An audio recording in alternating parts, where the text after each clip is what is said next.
And good evening, everybody. Thanks for coming along this evening. And so we have got, this is lesson number 9, and we've been looking at all sorts of things to do with reflections of nature. So we've looked at trees, we've looked at animals, we've looked at water lilies, and we're looking at animals at the moment.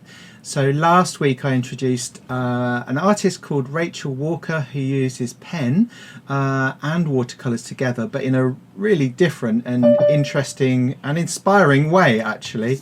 So we're going to be carrying on with some of that work tonight. If you remember last week, I drew a biro drawing of a fox. So this week I'm going to just show you that quickly, but I'm going to draw a bird this week, but I'm going to try and take a little bit of inspiration from Rachel Walker, using my pen first of all, and then after that applying the watercolour. Okay, so really good with biro or a waterproof pen if you've got one, because obviously you can paint over the top, and it actually makes it easier just to focus on the colour and enjoy the watercolours as well. Because you've got all the structure there and you're applying the colour and things on top, so it's a lot of fun.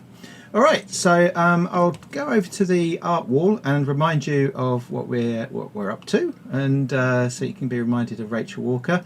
If you need any pictures, they're all on the drive, which is, there's a link to that in the email or on the website. So let's have a look. So these are some of the drawings. The very big one over here, this is a Rachel Walker drawing, and you can see how we've talked a lot about how you can use the watercolors in different ways to express different things within a picture. Within this picture there is lots of glazing of color. So in other words, we've applied the color, let it dry or dry enough, and then applied another layer of color, so you get these very thin sort of glazes of colour where the colour mixes and is transparent as it goes over the top. But the thing that I really love as well combined with this is those wonderful patterns or details. So they're not necessarily realistic, but they do certainly express something of what the bird is all about. And we've got these nice clean outlines and patterns. I really like the back there, and then we've got some really lovely detail on the eye and some highlights in there. Somebody asked me if I thought that she uses, I wonder if she uses the masking fluid, and I suspect possibly she does, but I haven't seen any videos on her working or anything. I'm sure there are some. So that's something to consider. The other thing I've just noticed as well is that often, and as I talked about with my fox, is that, you know, to draw people in to certain areas of the image you might have a bit more detail, and then areas where there's less detail. So you can see on the back here we've got areas that are actually missing detail and things in there as well, haven't we? So some of those green feathers and the white areas, and you can see the paint running through in the background as well. So I think it's wonderful the way that she works. Now also, of course, we looked at a few other artworks too. So we looked at this this duck that has some really nice sort of contoured lines that show the shape of the bird. So I remember we mentioned those, and another one was this fox over here, which has now I think that the watercolors perhaps applied before, but if it was before the pen, but if the pen was waterproof, then maybe not. So but a really nice sort of loose technique, which is quite a comparison to the way that Rachel Walker's worked just there. And then we've got some of these other really nice owls and things like that that are all on the drive for you to have a look at. So today what I want to do is I'm going to work on a bird picture.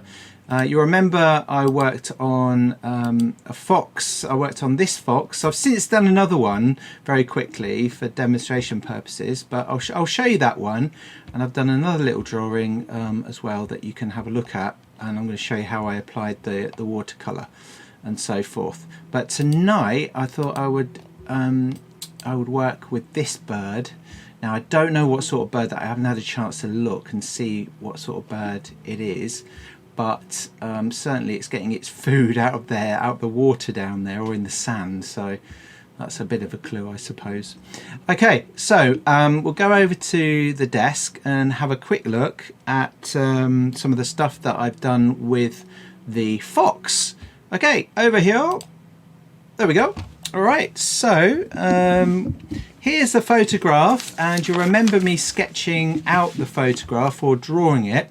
And one of the things I did, or there's a few things I did here. So one of them is that I focused particularly with a pen around the fox's face. There's an obvious sort of focus. You can see there's much more detail in the photograph there. And then what I started to do is I added some masking fluid, which I'll zoom into so we can have a look at it being peeled away, which is always very satisfying, especially when it works well. So let's see if I can get in a bit closer. There we go. So I've peeled away most of this here. You can see it's come out lovely and crisp on the edges, and then I just peel away some of these. If you use the I have found that it works really well. You don't need lots of it, but if you use quite thin layers of the masking fluid, it does actually work very well. Now I don't use it very much, masking fluid, but look, that comes off really nice and adds those highlights. Now one of the problems with masking fluid, of course, unless you've got the blue stuff, is it's difficult to see what you're actually painting on there. So you've got to be careful and keep an eye on what you're doing. It does go a bit yellowy when you apply it, or when it dries, but it's been quite successful on here. We've got some really nice highlights, and even if you draw over the masking fluid with a pen, it will still work very nicely as well. So and I really enjoyed doing that. And then when we looked at Rachel Walker's work, let me just come back out again.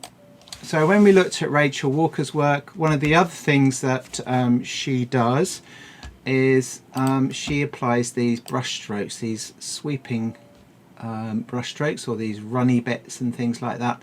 So I've tried to use the watercolour in a much sort of looser way as well, not worrying overly too much about getting into the edges perfectly, but just trying to sort of get this kind of loose effect in there. So the watercolour bit, which I couldn't resist doing after I saw you last week, which is why it's like this and not just black and white, I really enjoyed it, and it was very quite quick as well. So let me just zoom in because I want to show you some of the brush strokes up here that I've applied. See how they kind of sweep up and around a little bit, which was inspired by our Rachel Walker that we've been looking at. So I did another one, and some of you, I think one or two of you are probably doing one of these. So there's my fox. So I didn't spend long on this because I literally did this in front of the class just to show them how the watercolour goes onto the picture. And this picture obviously didn't take me quite as long, but it was a lot of fun. One of the things with colour that I really like to do as well is use some greys, because I feel the greys soften down the picture and give it more atmosphere as well. So have a little try with some greys. And then yesterday I did this little stag or red deer, so that I could just apply a little bit of watercolour to it this evening. So I've got this, I use mostly these like flat brushes here like that to do this, and I've mixed some colour already, so I'm not trying to get the colour too perfect or anything. I just wanted to show you how nicely the colour can go on there. I've got a picture of this as well I can bring up. Let me just bring that up. Doink, there he is, looking lovely. It's a really beautiful photograph. There's some lovely colours and it looks very tranquil, and the animal looks really relaxed as well, doesn't it? So so I just grab a little bit of colour. Okay, and applying this colour, I'm just going over the red deer a little bit, and the marks that I'm making with the brush hopefully reflecting the direction of the ripples in the water, and working very gently and lightly with that to start to bring out this illustration a little bit.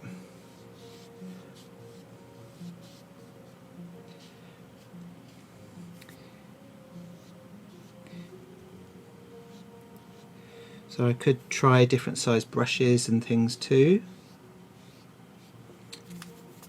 Maybe even a bit of splatter on there with the brush, and then I'm going to put a little bit of colour onto his body as well. Just get my brush a bit better.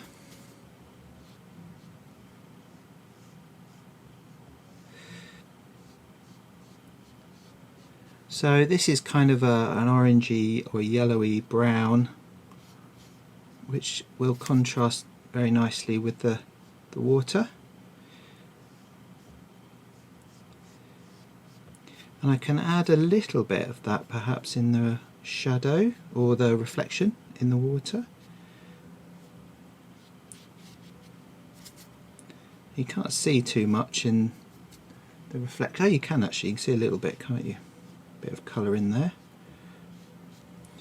and we need some more kind of a reddish brown, which I did mix but it's dried up.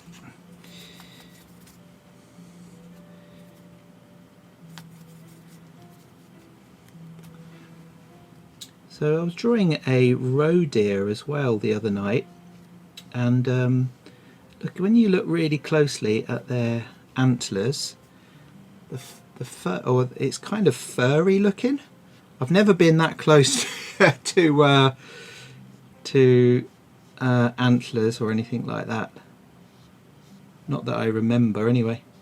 But they seem to be quite furry or soft looking, even though obviously underneath they're very hard. There we are.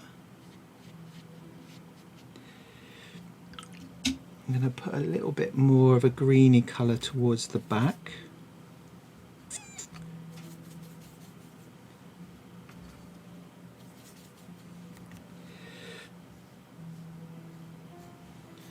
bit more of a yellow, maybe.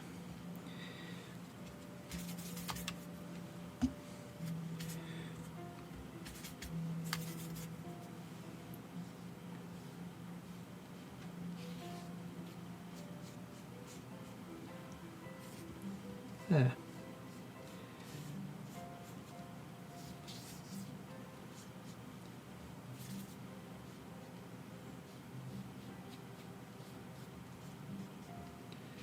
A lot of fun.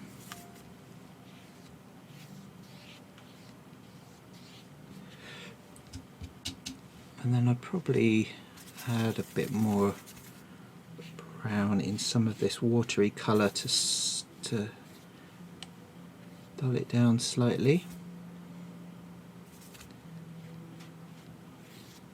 Give a bit more depth.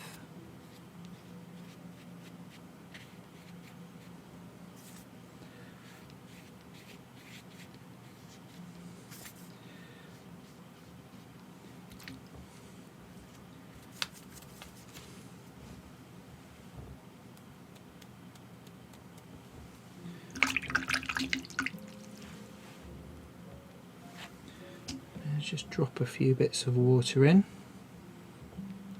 It's probably a bit late to do that, but give it a go. There. So one of the things I quite enjoy doing as well is not having this harsh edge that you'd often see in a photograph, but creating these softer edges to the image too.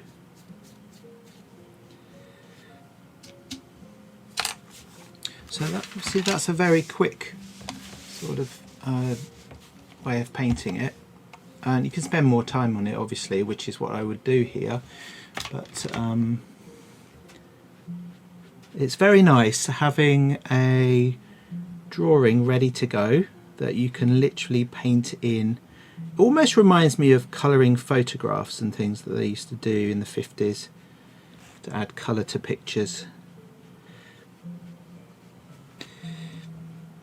I can't stop now. So what I'll be doing this evening is I'm going to take more inspiration from Rachel Walker and create something that's got more of a patterny kind of idea to it, and we'll see how we get on with that. So there's plenty of pictures. You could literally just copy a Rachel Walker to learn more about it, or you could just take some ideas directly from there and apply them to your own drawing. Okay, so let's just move that. There we go. So this is the picture that I'm going to do. Now I chose this picture because it's got these lovely details in it. Let's just, I think I've got it here somewhere. Bird, there he is. Yes, oh, it's a different one. I've got a different one in my hand, haven't I? So I'm going to do this one because it's got all this detail that I can focus on for the drawing, maybe the eye and his back and some of the feathers in there, and then I can use the watercolour a bit more sparingly on the body and the beak and so forth, to create that effect that we've got with some of these. Okay, so that's what we're going to do this evening, and perhaps even a bit next week, see how we get on. But I hope that's inspiring for everybody, and you enjoy having a little go at it. Okay, so there's a Rachel Walker on the screen there for you.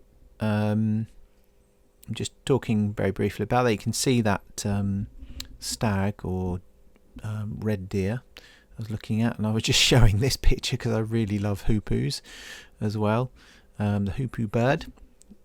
And then in just a moment what I start to do is draw out the bird that you can see on screen here using the pencil. So as I've said before, the most important thing for you to do is draw out all the larger shapes and work out exactly where you want this picture, or the main subject at least, to appear within the picture frame as well. So here you can go. See, I've got almost like a silhouette here, and then I start to add in some of the details, and you can see me measuring. Now what I normally do with these birds and animals is I use the head as a measurement for the rest of the body, so I get things in reasonable proportion. However, sometimes what I end up doing is I get very I really love the expressions on the faces, and the head ends up being a little bit bigger, which it is here again, but I do find that I manage to adjust things a little bit better as I progress. Sometimes I choose to leave the head a little bit bigger as well, but you can get pretty good proportions by really carefully measuring the head against the rest of the body and so forth. So with the time that I've got, I've launched straight into adding some detail straight into that head. And as you know, one of the things I love to do is use a biro pen. Biro pen is really flexible. You can do lots of different things with it, add lots of texture and so forth, and layer as well. One of the things I do at the end of this is once I've watercoloured and it's a bit drier, is I get out the other pen, the rollable pen, and I work into it, because even though, as you see on the screen here, the bird is coming out nice and dark, the pen is still a little bit pale, or a little bit light or grey even, but the rollerball is much more inky. Much more ink comes out of the pen and you can get really dark. Now if you really want to get into doing pen work, then I do recommend you get some different sized nibs and things like that. The rotring ones are really good. You can get some really tiny ones like 0.1 sort of sizes and lower, which allows you to vary the thickness or the thinness indeed of the marks that you're making, which actually brings out that detail beautifully as well. However, with a biro pen you can get some really fine gentle sort of shading and things with them, which is fantastic. Now on here I'm working into those feathers, and I'm trying to sort of focus on the idea that this can be a pattern or something that's a little bit more decorative and not just about producing a perfectly painted or a representational bird.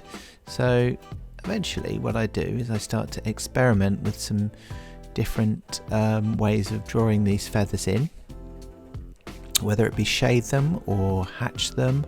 And indeed in a bit what I do is when I add the watercolour is I actually colour in some of the feathers with different colours that aren't perhaps even on the bird itself, which you'll see in a little bit as well. So it becomes a little bit like Rachel Walker in that it's a bit more decorative and a bit more fun.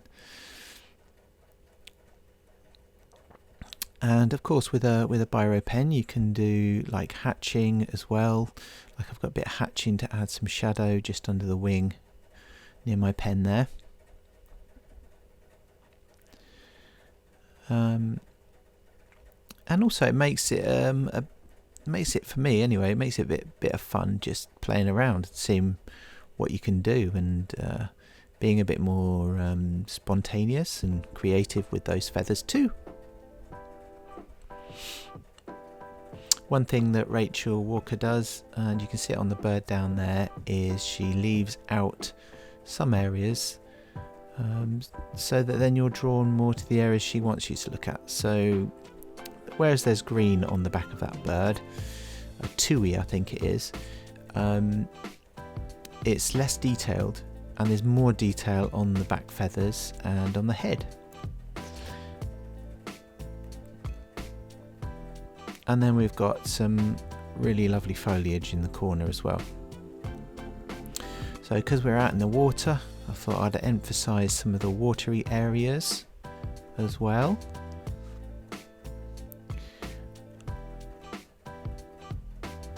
One of the things that Rachel Walker does is the glazing technique. So gradually building up the surface by glazing a bit, leaving it to dry, and then adding another colour over, so you get these lovely thin layers of colour on top of each other, which when those layers are layered you get mixtures of colours as well, which is lovely. It's really interesting. Now with this I do add, as you can see, the reflection of the bird underneath the head there and the legs and so forth, but I don't go all the way down. What I've decided to do is the bird on the top of the picture, not the reflection, is going to be the main focus, but I still want that reflection in there because it's a bit of fun and it's interesting, and it's part of the picture of course. So when you're drawing things as well, don't forget to look at the negative shapes. That's the shapes around and the bird inside the legs and things. This will help you to notice things that need changing and to make things more accurate. Whilst I'm talking about this now, I can see slight variations in the shapes, but they're pretty close, so I'm alright with that. Okay, so a bit of watercolour now, so really loosely put on. In fact, some of the watercolour brush strokes go right through the bird as well, so I like this because it allows a bit more sort of freedom in the way that you apply watercolour, because the drawing and the details are essentially there already, and you can just have a bit of fun applying all the different colours onto the bird. So I've got these sweeping marks, but I also decided to do some marks that go across. I've not used any masking fluid. I could have done for the reflections in the water, perhaps. That'd be quite useful. I haven't done that tonight. And then you can see I've coloured in a few of the birds as well. Sorry, not birds, a few of the feathers. And you just saw me using a fan brush as well, so we can get these streaky sort of brushy lines in. And then I thought, well, I want to exaggerate the body, so I painted the background in. And I did use sort of a greeny blue to add some shadows to the bird's head, and a nice little bit of pink just for fun on the body. So thinking about colour scheme rather than what is actually there in the picture is a bit of fun too. So now I've painted around the body of the bird, you can see the body coming forward a little bit as well. So I don't get much further than this in the evening, but pretty pleased with it. It was a lot of fun. It took the lesson to do, so a bit less than 2 hours. And there we go, some dry, wet on dry techniques to add a few more details into the water there. But awesome fun. I hope you enjoyed it, and have a go and see what you can do with the inspiration of Rachel Walker.